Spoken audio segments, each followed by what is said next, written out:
Assalamualaikum warahmatullahi wabarakatuh. Sobat, Tanah Suci Mekah adalah tempat paling mulia di muka bumi. Di sana, bahkan pohon dan rumput tidak boleh dirusak, apalagi hewan-hewan kecil. Tapi tahukah kamu, ada 5 hewan pengecualian yang Rasulullah sebutkan, yang justru boleh dibunuh walau di Tanah Suci. Siapa saja mereka? Yuk kita bahas satu persatu.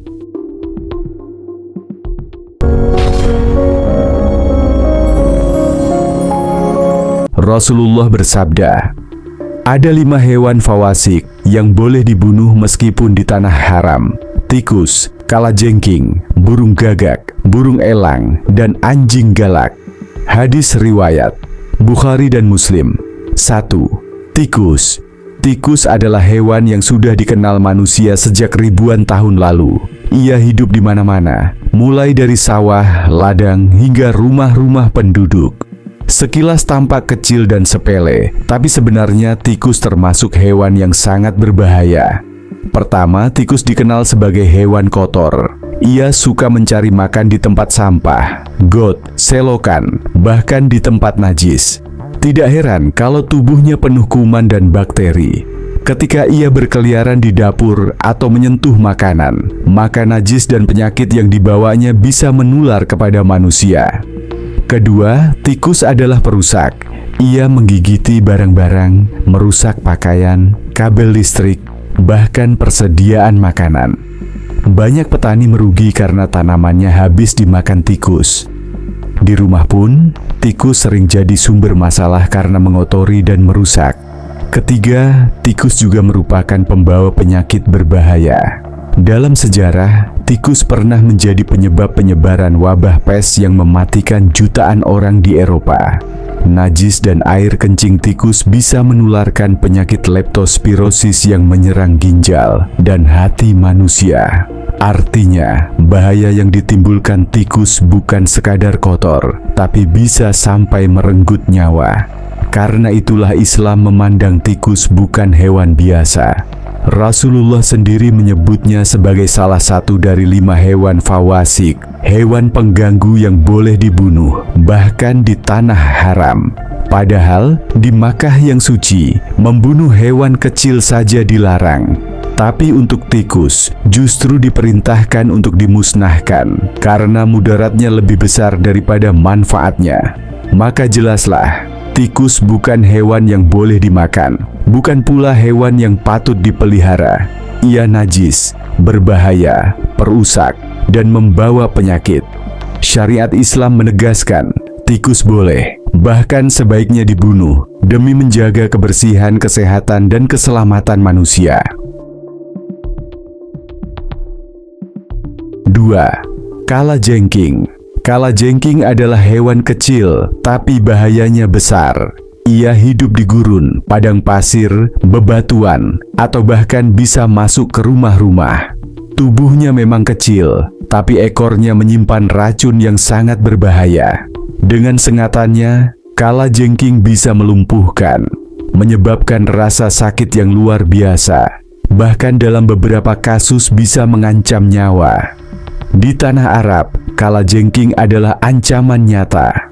Orang-orang zaman dahulu sangat mewaspadainya, karena sekali tersengat, tubuh bisa panas, nyeri hebat, dan sulit diobati. Bahkan sampai sekarang, gigitan kalajengking tetap dianggap darurat medis. Islam sebagai agama rahmat tentu memperhatikan hal ini. Karena sifatnya yang membahayakan manusia, Rasulullah memasukkan kalajengking ke dalam daftar hewan fawasik, yaitu hewan pengganggu yang boleh dibunuh, bahkan di tanah haram. Bayangkan, di tanah suci yang penuh larangan, merusak makhluk hidup, kalajengking justru dikecualikan. Ini menunjukkan betapa bahayanya hewan ini. Syariat membolehkan membunuhnya demi menjaga nyawa dan keselamatan manusia. Maka tidak heran, sampai sekarang pun orang-orang jika melihat kalajengking, mereka tidak ragu untuk segera membunuhnya. Sebab, membiarkannya hidup justru bisa mengancam orang lain di sekitarnya. Hikmahnya jelas, Islam tidak melarang membunuh hewan tanpa alasan, tetapi bila ada hewan yang jelas-jelas berbahaya dan merusak, maka syariat memberikan jalan keluar, dan kalajengking adalah salah satu contohnya.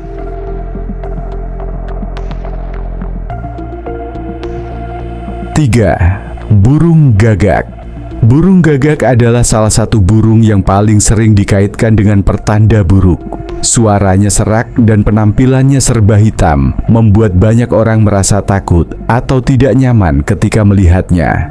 Dalam banyak kebudayaan, gagak bahkan dianggap simbol kesialan. Dalam kenyataannya, burung gagak memang sering menimbulkan masalah. Ia dikenal sebagai hama pertanian karena suka memakan biji-bijian dan hasil panen. Petani kerap dirugikan karena gagak merusak tanaman dan mencuri makanan. Selain itu, gagak juga suka memakan bangkai. Ia hinggap di tempat-tempat kotor, lalu membawa sisa-sisa najis ke tempat lain. Kebiasaannya yang menjijikkan inilah yang bisa menularkan penyakit dan mengotori lingkungan. Tidak jarang pula gagak menyerang hewan kecil atau burung lain, sehingga semakin menegaskan sifat perusaknya. Islam memandang burung gagak bukan sekadar burung biasa. Rasulullah memasukkannya ke dalam daftar 5 hewan fawasik yang boleh dibunuh, bahkan di tanah haram. Artinya, gagak dipandang sebagai hewan pengganggu dan merusak, yang keberadaannya lebih banyak mudarat daripada manfaat. Uniknya, Al-Quran pun menyebut gagak dalam kisah anak Adam, yaitu Qabil, yang bingung setelah membunuh saudaranya Habil. Allah memperlihatkan kepadanya seekor gagak yang menggali tanah untuk menguburkan bangkai saudaranya. Dari situ Qabil belajar bagaimana cara menguburkan manusia. Kisah ini ada dalam surah Al-Maidah ayat 31. Artinya, meskipun gagak pernah menjadi perantara pelajaran penting, pada dasarnya ia tetap termasuk hewan yang tidak dianjurkan untuk dipelihara, apalagi dibiarkan merajalela. Karena sifat merusak dan kebiasaannya yang kotor, syariat memberi kelonggaran untuk membunuhnya. Hikmahnya, Islam mengajarkan kita untuk melindungi yang bermanfaat dan menyingkirkan yang berbahaya. Burung gagak, dengan segala sifatnya, jelas lebih banyak bahayanya daripada manfaatnya.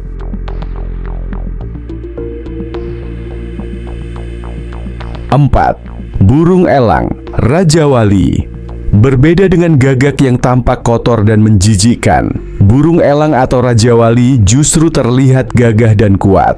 Ia terbang tinggi di angkasa, dengan sayap yang lebar dan pandangan mata yang tajam.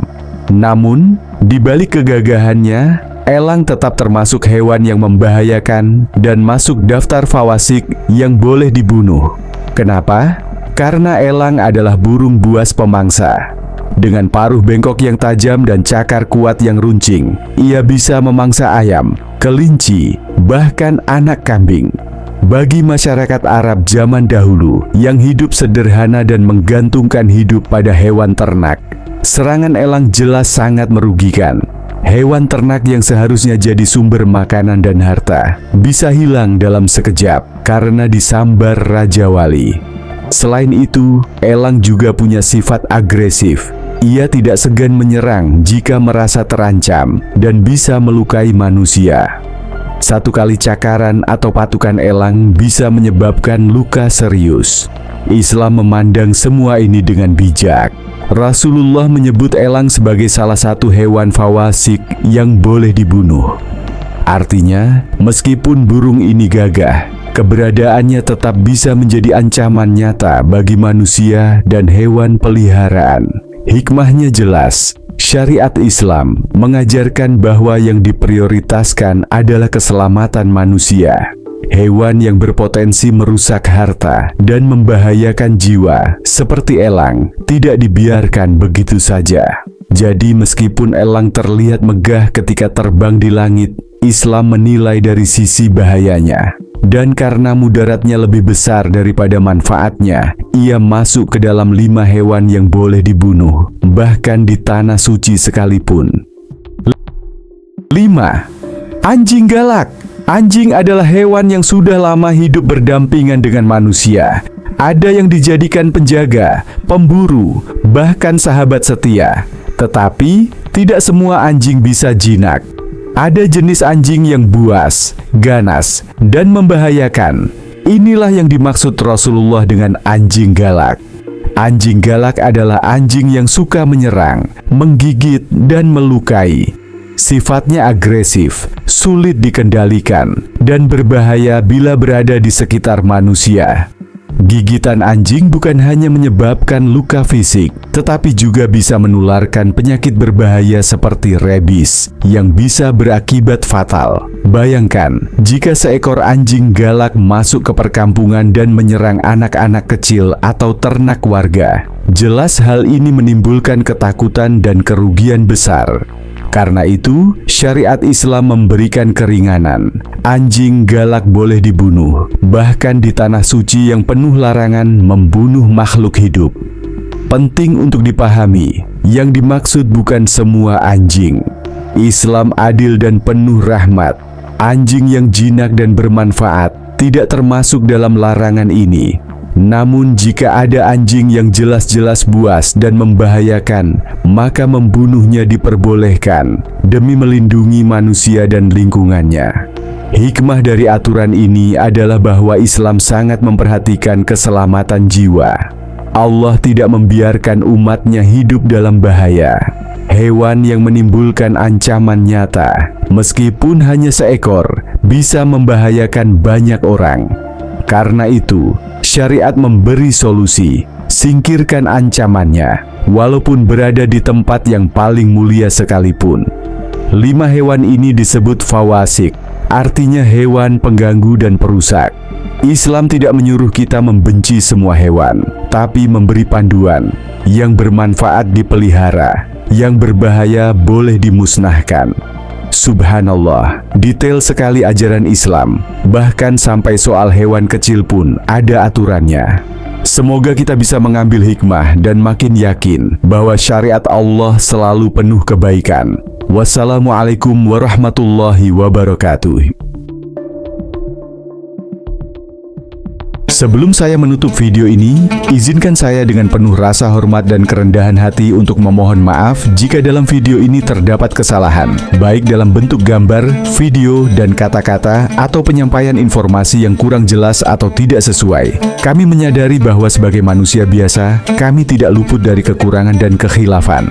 Segala kebenaran yang disampaikan dalam video ini berasal dari Allah Subhanahu wa Ta'ala, sedangkan segala kesalahan adalah murni dari keterbatasan dan kekurangan kami sendiri. Kami sangat berharap bahwa apa yang telah disampaikan dapat memberikan manfaat, menambah ilmu, dan memperkuat keimanan kita bersama. Jika ada pandangan yang berbeda atau hal yang perlu dikoreksi, kami sangat terbuka untuk menerima masukan dan saran yang membangun demi kebaikan bersama. Dukungan Anda sangat berarti bagi kami. Oleh karena itu, jangan lupa untuk memberikan like, komentar, serta subscribe agar kami bisa terus menyajikan video-video edukatif dan bermanfaat di masa mendatang. Semoga Allah Subhanahu wa Ta'ala senantiasa memberikan petunjuk, keberkahan, dan perlindungan kepada kita semua dalam menjalani kehidupan sehari-hari. Jazakallahu khairan.